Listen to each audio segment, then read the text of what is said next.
Sa ngalan ng Ama at ng Anak, ng Espiritu Santo. Amen. Ang pagpapala ng ating Panginoon Jesucristo, ang pag-ibig ng ating Diyos Ama, at ang pakikipagkaisa ng Espiritu Santo naway sumainyong lahat. At sumaiyo rin. Mga kapatid, aminin natin at pagsisihan ang ating mga kasalanan upang tayo maging marapat gumanap at makibahagi sa banal na pagdiriwang.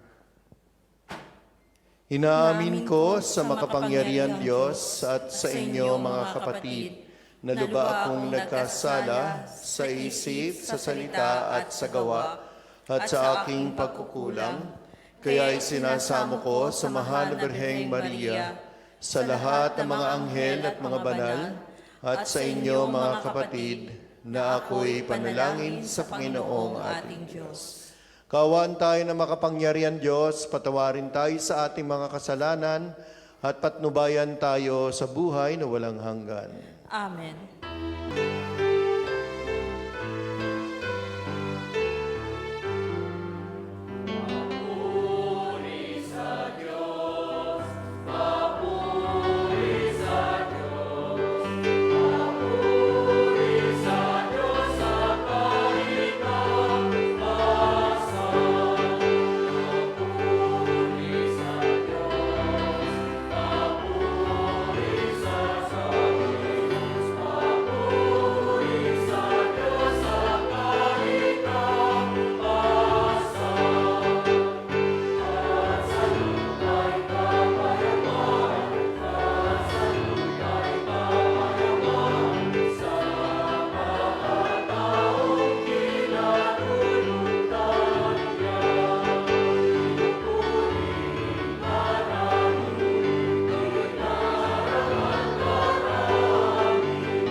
Manalangin tayo.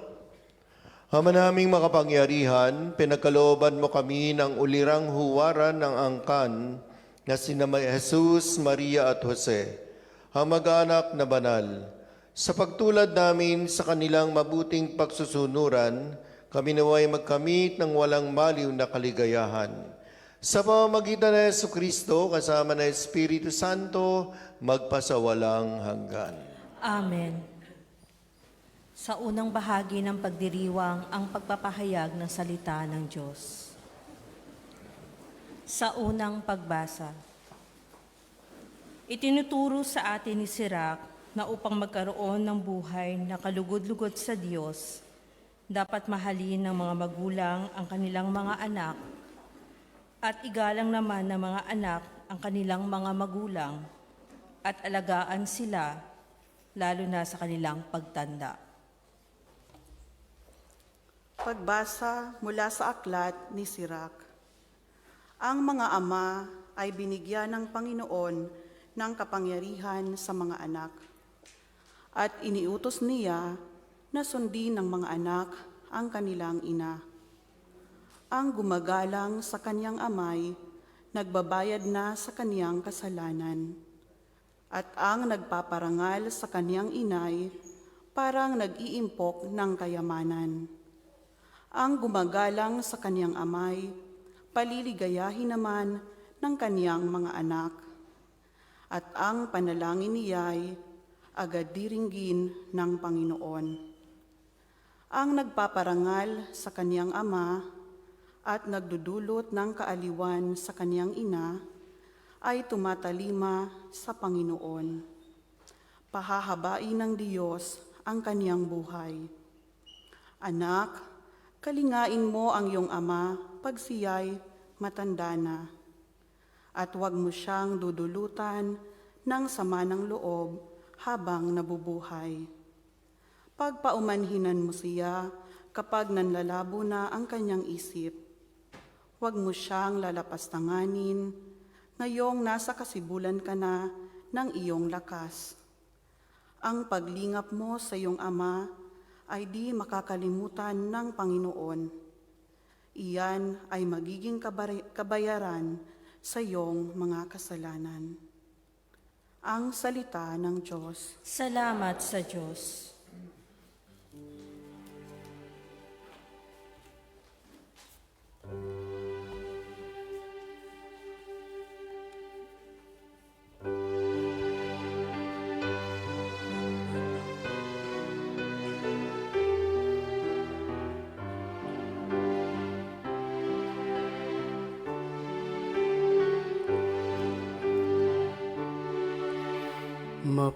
Mapalad ang sumusunod na taong may takot sa Diyos. Mapalad ang sumusunod na taong may takot sa Diyos. Mapalad ang bawat tao na sa Diyos ay may takot. Ang maalab na adhikay sumunod sa Kanyang utos. Hindi siya magkukulang sa anumang kailangan. Ang buhay ay maligaya't uunlad ang kaniyang buhay. Mapalad ang sumusunod na taong may takot sa Diyos.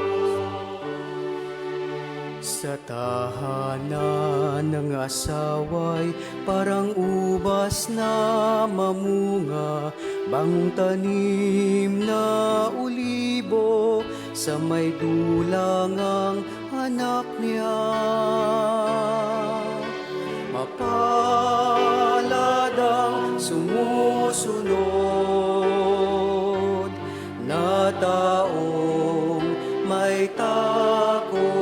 sa Diyos. Ang sino man kung ang Diyos buong pusong susundin, buhay niya ay uunlad at laging pagpapalain. Mula sa Siyon pagpapala nawa ng Diyos ay tanggapin at makita habang buhay pag-unlad ng Jerusalem. Mapalad ang sumusunod na taong may takot sa Diyos. Mapalad ang sumusunod na taong may takot sa Diyos.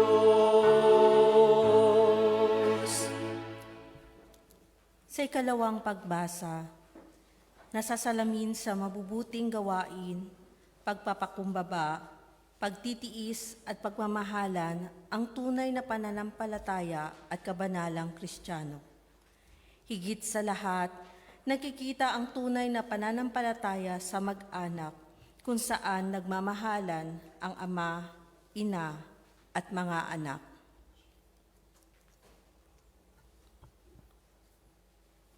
Pagbasa mula sa sulat ni Apostol San Pablo sa mga taga-Kolosas. Mga kapatid, kayo'y hinirang ng Diyos, itinalaga para sa Kanya at minamahal Niya. Kaya't dapat kayong naging mahabagin, maganda ang kalooban, mapagkumbaba, mabait at matiisin. Magpaumanhinan kayo at magpatawaran kung may hinanakit kayo sa isa't isa. Pinatawad kayo ng Panginoon, kaya't magpatawad din kayo. At higit sa lahat, mag-ibigan kayo pagkat ito ang buklod ng ganap na pagkakaisa. At paghariin ninyo sa inyong puso ang kapayapaang kaloob ni Kristo, sapagkat ito ang dahilan kaya't tayo tinawag upang maging bahagi ng isang katawan. Magpasalamat kayong lagi. Ang mga salita ni Kristo ay itanim ninyong mabuti sa inyong isip. Magpaalalahanan kayo at magturuan ng buong kaalaman. Umawit kayo ng mga salmo, mga imno, at mga awiting espiritual na may pagpapasalamat sa Diyos. At anuman ang gagawin ninyo, maging sa salita o sa gawa, gawin ninyong lahat sa pangalan ng Panginoong Hesus. At sa pamamagitan niya'y magpasalamat kayo sa Diyos Ama. Mga babae, pasakop kayo sa inyong asawa, sapagkat iyan ang kalooban ng Panginoon. Mga lalaki, ibigin ninyo ang inyong asawa at huwag silang pagmamalupitan. Mga anak, sundin ninyong lagi ang inyong mga magulang, sapagkat ikinalulugod yan ng Panginoon. Mga ama, huwag niyong kagagalitan ng labis ang inyong mga anak at baka manghina ang kanilang loob. Ang salita ng Diyos. Salamat sa Diyos. Magsitayo po ang lahat sa paggalang sa mabuting balita.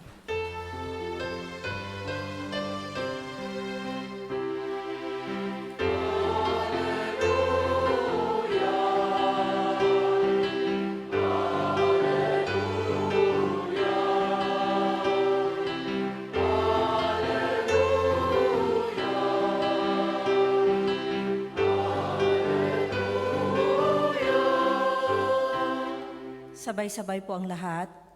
Kapayapaan ni Kristo at salita niyang totoo naway manahan sa inyo.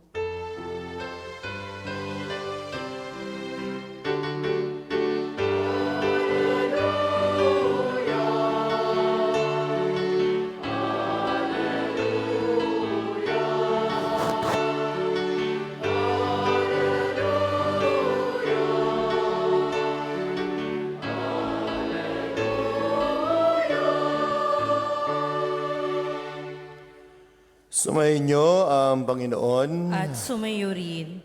Ang pagbasa sa mabuting balita ng Panginoon ayon kay San Lucas. Papuri sa iyo, Panginoon. Taon-taon tuwing pista ng Pasko, ang mga magulang ni Jesus ay pumupunta sa Jerusalem. At nang 12 taon na siya, pumaroon sila gaya ng dati nilang ginagawa. Pagkatapos ng pista, sila'y umuwi na. Nagpaiwan si Jesus sa Jerusalem, ngunit hindi ito napansin ng kanyang mga magulang. Sa pag-aakala ng isa na si Jesus ay kasama ng isa, nagpatuloy sila sa maghapong paglalakbay. Nang malaman nilang hindi siya kasama, siya'y hinanap nila sa kanilang mga kamag-anak at kakilala. Hindi nila siya matagpuan, kaya't bumalik sila sa Jerusalem upang doon hanapin.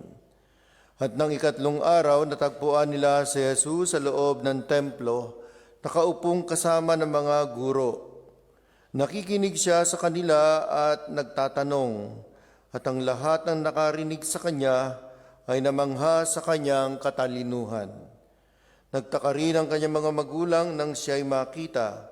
Sinabi ng kanyang ina, "Anak, bakit naman ganyan ang ginawa mo sa amin? Balisang-balisa na kami ng iyong ama sa paghahanap sa iyo." Sumagot siya, "Bakit po ninyo ako'y nahanap? Hindi ba ninyo alam na ako'y dapat na nasa bahay ng aking ama?" Ngunit hindi nila naunawaan ang pananalitang ito. Siya'y umuwing kasama nila sa Nazaret at naging isang masunuring anak. Ang lahat ng bagay na ito ay iningatan ng kanyang ina sa kanyang puso. Patuloy na lumaki si Jesus, umunlad ang kanyang karunungan at lalong kinalugdan ng Diyos at ng mga tao. Mga kapatid, ang mabuting balita ng Panginoon. Pinupuri ka namin, Panginoong Heso Kristo. Good evening po, mga kapatid. Merry Christmas at Happy Fiesta. Fiesta po ngayon ng Holy Family. Kasi yung pangalan ng ating parokya o ng ating ko-katedral ay Holy Family. So masaya ba kayo kahapon? Dalawa lang ang masaya. Hindi ba kayo nakapagsimba kahapon? Hindi? Bakit? May trabaho. Di bale, pinagdasal namin kayo. Pero nagparty kayo. Di ba? Ne, okay lang yon. Kasi nga, madalas talaga ganito nangyayari sa mga taong nasa abroad, di ba? Hindi naman natin pwedeng sabihin sa kanila, Pasko namin Muslim country to Kaya wala naman silang ganitong pagdiriwang. Tayo lang mga Kristiyano o kaya mga Katoliko. Kaya pasensya na, no? Isinama namin kayo sa pagdarasal. Tsaka sa mga regalong binigay namin, kasama na rin kayo ron. Kahit di nyo natanggap. Ayun, ngayon ay pag-usapan natin yung kapistahan ng banal na mag-anak. Kasi di ba natutunan natin nung nag-aaral tayo na ang pamilya, kasi importante yung pamilya na ang pamilya ay kinabibilangan ng ama, ina, at anak. Kasi yan yung, di ba, normal. Pero sa ating mga Pilipino, hindi lang nalilimitahan sa ama, ina, tsaka mga anak ang pamilya. Ano pa? Yung extended family. Yan. Uncle, tita, di ba, pinsan, mag-anak, Kasi yung mga kamag-anak, tinuturing nating pamilya. Di ba? Kayo ba ganon? Lalo na yung mga nasa probinsya. No? Well, sa Manila, medyo ano dyan, no? Sabi nga nila, western na ang ugali. Pero yung talagang Pilipino, konteksto ng Pilipino, ito po yun. Yung extended family is family na rin talaga. Kaya lang may mga issues no? Kaya dito lalabas yung gusto kong bigyan ng pansin ng diin. Di ba may kasabihan tayo? Charity begins at home. At saka yung love begins in the family. So, paano natin masasabing charity begins at home? Di ba tayong, ito, example, tayong mga nasa abroad o kayo pong nasa abroad. Di ba? Dahil gusto nyo ng magandang kinabukasan ng mga anak ninyo, ano nangyayari? Nawawalay kayo sa inyong mga anak. Sino yung may mga anak sa Pinas? Ayan, nandun sila, wala rito. Di ba? Parang this is a big issue yan Kaya nga ang simbahan, very aware dito, yung migrant help na ginagawa ng simbahan para bigyan kayo ng lakas ng loob. Kasi talagang malaking to sa mga anak, yung separation ng magulang sa mga anak. Kaya lang, dito nangyayari yung charity begins at home. Yung pagtutulungan. Tignan nyo, sino naiiwan sa mga anak niyo ngayon? Lola, lolo, tita, tito, di ba? O mga guardians. No? Ibig sabihin, nagtutulong-tulungan tayo. Nabibigyan din naman natin, siguro sila ng patnubay ng mga iniwan ninyong mga kamag-anak o mga mahal din sa buhay ng mga magulang, di ba? Yun Kaya dito nagiging natural talaga yung totoo yung charity begins at home. Sino pa ba naman na magtutulungan? Di tayong mga magkakamag-anak, tayong pagkakapamilya. Hindi lang siyempre lahat ganon. Pero usually, ganito po ang nangyayari. So pasalamat tayo sa Diyos kasi tinuruan tayong magmahal sa isa't isa. Magtulungan. Kasi sabi nga ng isang pare kahapon o kanina, kasi kahapon pa yung piyesa ng doon sa atin, di ba? O kasi na ngayon doon, 26 na o 27 na. Sabi ng pare, huwag na huwag niyong gagawing sentro ng pamilya niyo ang pera. Pag ginawa niyong sentro ng pamilya niyo ang pera, magkakawatak-watak kayo. Sabi ng pari yung kahapon. Which is sometimes or oftentimes, totoo naman po. Di ba nga, may nag-aaway-aaway na pamilya dahil sa yaman, dahil sa mana, dahil sa property, dahil sa ang mga bagay. Kaya dapat ang maghari sa pamilya ay pagtutulungan or charity o pagmamahal. Kaya yung love begins in the family, totoo po yan. Saan ba natin natutunan magmahal? Di ba kayo, nung bata pa kami o bata pa yung mga anak ninyo, kinakarga nyo pa yan.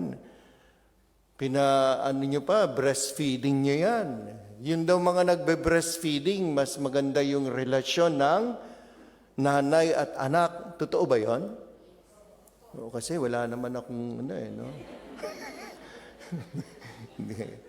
Hindi ako nag-breastfeeding po ako actually, hindi lang sa nanay ko Kasi nung kwento nung nanay ko, nagtatrabaho kasi nanay ko sa isang factory ng sapatos. Naiwan ako sa kumari niya. Kumari pa yun Kasi yung kumari niya, doon nakatira doon sa bahay namin, umuupa sila.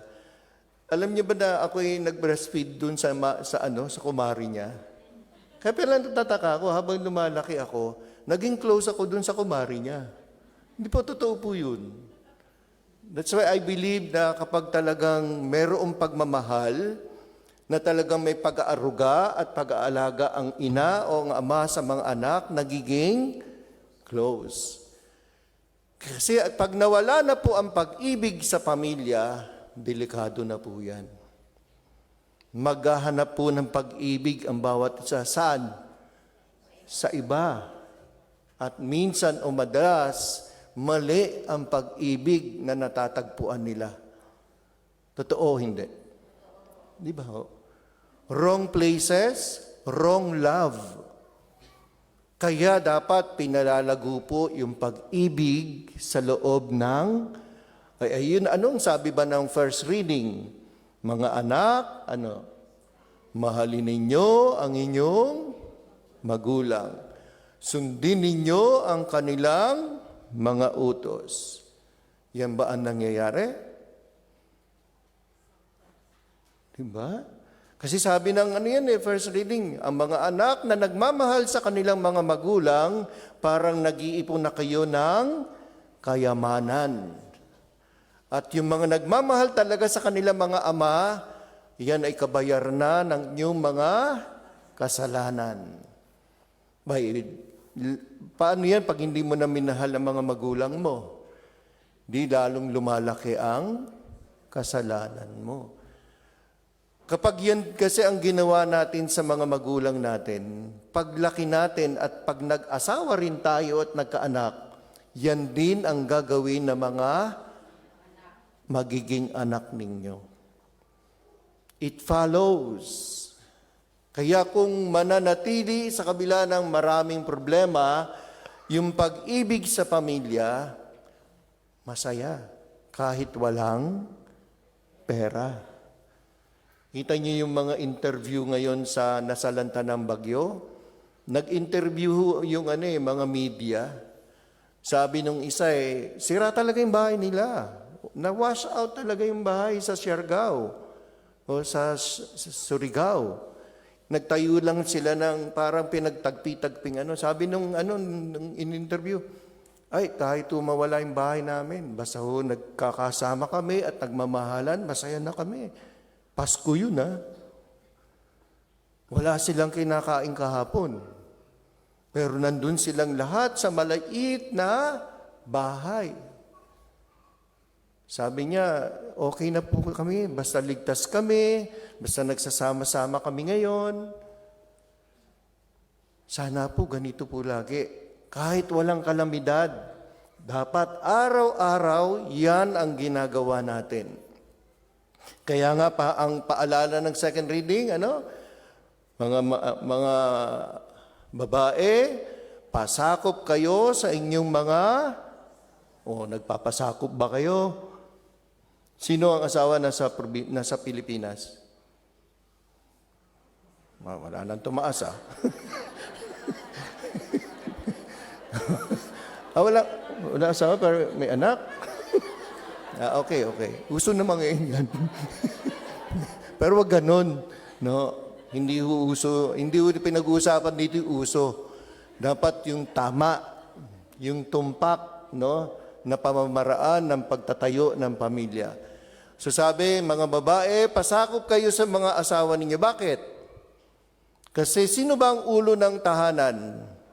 Sino ang haligi? Tatay. Kaya dapat nagpapasakop kayo kahit mas mataas pinag-aralan ninyo. Kahit mas meron kayong malaking sweldo kaysa sa asawa ninyo. Kahit tamad na mga asawa ninyo. Ay patay, sabi niya. Ganun talaga Ba't mo siya ginawang asawa? Ba't kayo nagpakasal?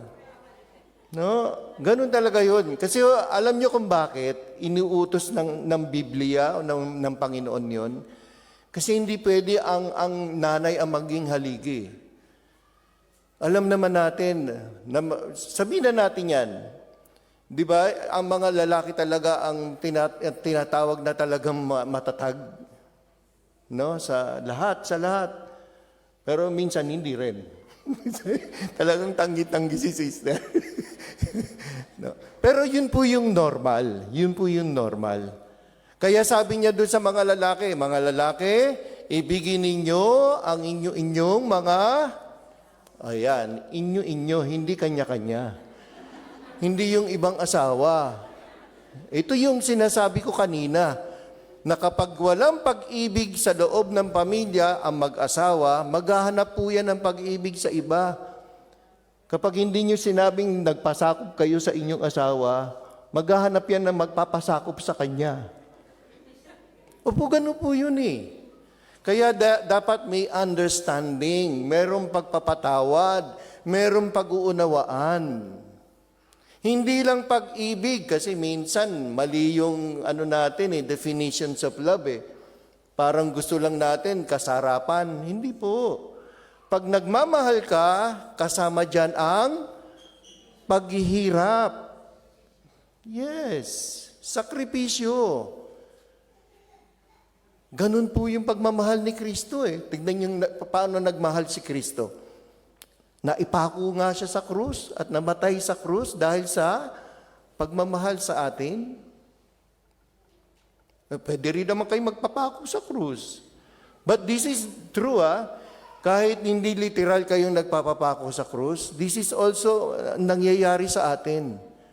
This is sacrifice eh. Pero alam nyo kung bakit nagiging masaya, di ba, pagkatapos ng hirap, ginawa. Kasi talagang pagmamahalan ang naghari sa pamilya. Siguro sabihin na natin, wala naman nung perfectong pamilya eh. There's no perfect family. Sino ba ang perfectong family? Siguro yung may apelidong perfecto. No? Pero wala pa akong naririnig na perfectong apelido. Pero we have to strive to become perfect o kung hindi banal. Kaya ito yung ating mga modelo. Si Jesus, si Maria at Jose. Kaya dapat nagdadasal lagi tayo sa kanila. Humingi tayo ng tulong sa kanila po. Look what happened to Joseph. Siguro naman alam na natin ang kwento, no? Hindi naman talaga tunay na ama ni Jesus si Joseph, pero itinuring niyang tunay na anak si Jesus. Tumayo siya na bilang ama at nagmamahal sa kanyang anak. Kaya kita niyo, sabi ng Ebanghelyo, lumaki si Jesus, munlad ang kanyang karunungan at lalong kinalugdan ng Diyos at ng mga tao. Dahil sa pagtuturo ng mga magulang yan. Hindi lang dahil sa Diyos siya. Kasi tao rin si Jesus eh. Kung hindi dahil nga kay Jose, no, at kay Maria, na naging talagang modelo ng lahat ang ating mahal na ina. Kaya nga ho kayo nagdadasal sa grotto eh. Di ba ho? Sana nga nagdadasal kayo sa grotto, hindi lang kayo picture. No? Huwag lang picture, no? Dasal-dasal din sa harap ni Maria para tayo makatulad sa ating mahal na ina ng kababaan at kalinisan ng puso. Kaya yun po, happy fiesta po sa inyong lahat. So, irali natin ang pag-ibig, yung pag-ibig na itinuro ng Diyos. Hindi yung pag-ibig na alam lang natin, pero yung pag-ibig na galing sa Diyos. Sige, magbatian tayo ng happy fiesta sa isa't isa.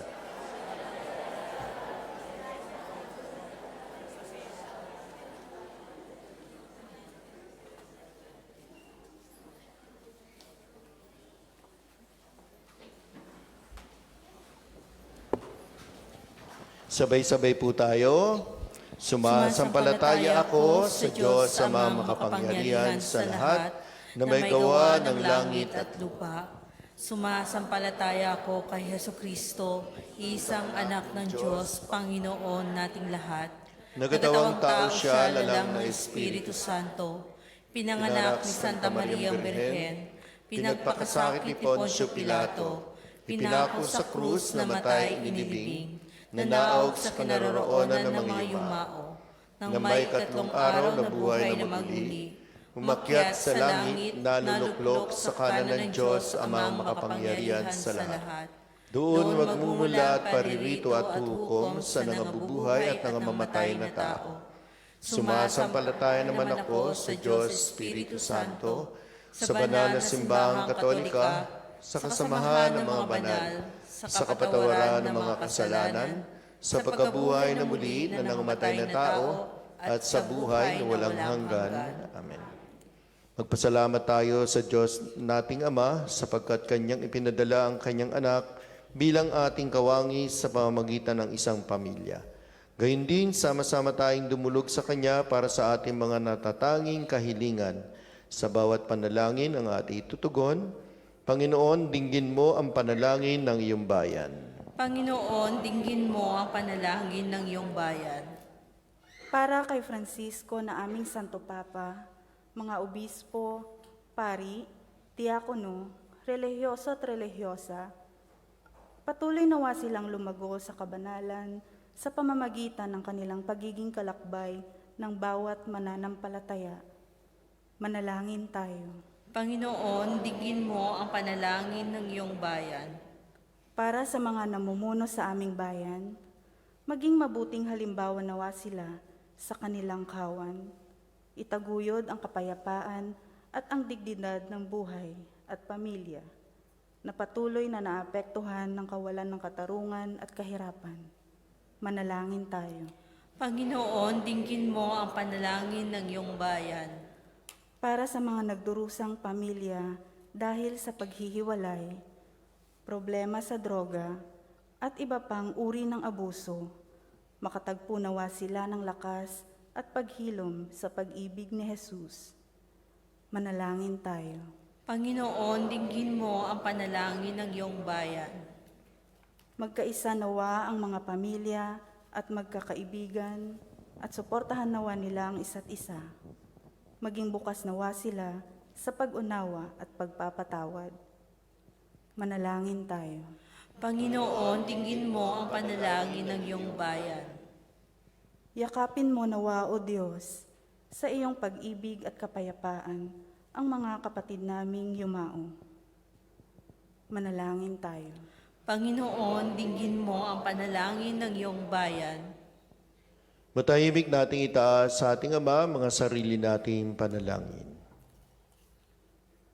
Ama namin, halina't dinggin at palakasin mo ang iyong bayan, nang sa gayoy tulad ni Maria, mapuspos kami ng bagong buhay, kagalakan at lakas sa malulating pagdating ng iyong minamahal na anak na nambubuhay at naghahari, kasama mo magpasawalang hanggan. Amen.